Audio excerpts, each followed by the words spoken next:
Hello, everyone. My name is Amanda, and I'm here to talk to you about the steps to properly whistleblow. So, you're probably wondering, what is whistleblowing? Well, whistleblowing is an effort by an employee to attract attention to a negligent, illegal, unethical, abusive, or dangerous act by a company that threatens the public interest. The idea of it is great and all, but how does one do so? Well, there aren't specific steps, but there is a general sequence of events that a whistleblower should consider when in a situation. So here are 8 steps you can follow along with. 1. Assess the seriousness of the situation. 2. Begin documentation. 3. Attempting to address the situation internally. 4. Consider escalating the situation within the company. 5. Assess the implication of becoming a whistleblower. 6. Use experienced resources to develop an action plan. 7. Execute the action plan. And 8. Live with the consequences. Now let's start with the first step, assessing the seriousness.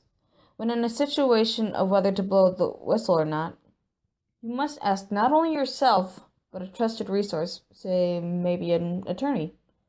If it's not serious, you don't even have to worry about the following 7 steps. But if it is serious, then we move along to begin documentation. During this process, you must record all that you can about the situation and keep them up to date. Once you've got your papers in order, it's time to move on to step 3. Attempt to address the situation internally.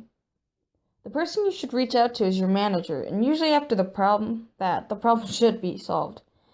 However, if you come to an impasse with your manager, you can always move on to the next step. Now this part is a bit difficult since you'll be going over your manager to someone above them. If I were you, I'd want to make sure I can get into a different department or go under another manager because there could be possible retaliation for it. If you thought going over your manager is difficult, you won't like it if the person above your manager won't do anything as well. Then it's time for the next step, assessing the implications of becoming a whistleblower. If after assessing yourself with the repercussions and actions that come with being a whistleblower, you decide to go along with it, then you move on to the next step, using experienced resources to develop an action plan. They should be able to help you determine things, such as the statute of limitation for reporting defense and protection laws, and so on. The step that you've been dreading after this long road, executing the plan. You can leak it anonymously, but the press won't take you seriously. However, if you work directly with agencies and legal authorities, you're more likely to get results and draw attention. In the end, you just have to hope that the final results of these are something you can live with, which is the final step, living with the consequences. Depending on how you go through these steps will determine how you go down. Edward Snowden, for example, is in another country, away from his family, considered a hero by some and traitor by others. But don't let that blow you away from blowing the whistle. But to lighten up the mood, I was watching an episode of one of my favorite shows, How I Met Your Mother, and noticed that they had a scene that was a bit relatable to whistleblowing. Thought you guys might enjoy a little snippet of it. Now for those of you who haven't but plan to watch How I Met Your Mother, caution, there is a bit of a spoiler in this clip. You're being stupid. The company is setting you up as their fall guy for all of their illegal activities. No, you guys are being stupid, especially Ted. Oh, I didn't say anything. And then, kids, Barney revealed to us his master plan. It all went down a few months after the wedding.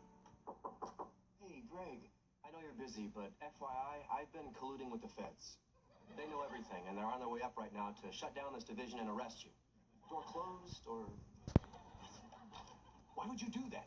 Oh, gosh, countless moral reasons could have applied, but this is pretty much revenge for stealing my girlfriend. This clip doesn't really help us to determine if Barney missed any or utilized all of the steps we named above, but it did make me think of this topic.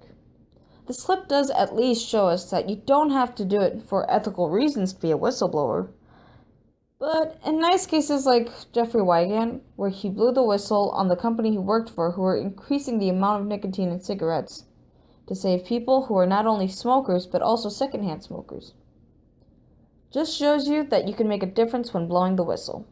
This is all for now. Thank you for watching.